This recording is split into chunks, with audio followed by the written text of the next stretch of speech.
Flakes music studio बोध गया। मुस्कानावा के सरसों में देत देखानी डीजे हरिओम बसंत को डीजे हरिओम बसंत को डीजे हरिओम मुस्कानावा के सरसों में देत देखानी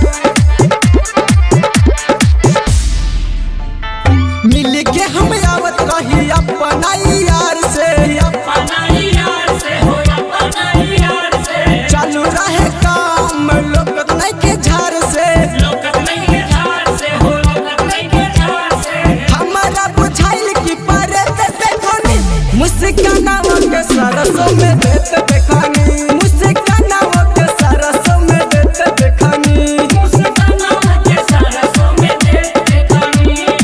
और कौन रह रहे पायलावा के सरसों में देत देखानी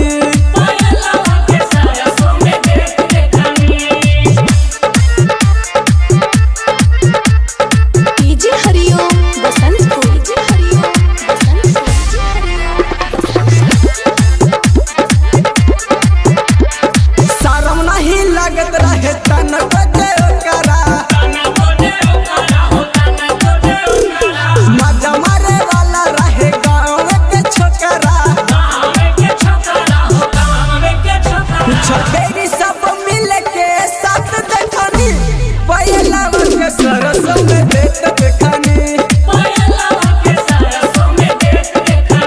होता डाली के गेहुआ में देत देखानी डीजे हरिओम बसंत को डीजे हरिओम बसंत को डीजे हरिओम घर से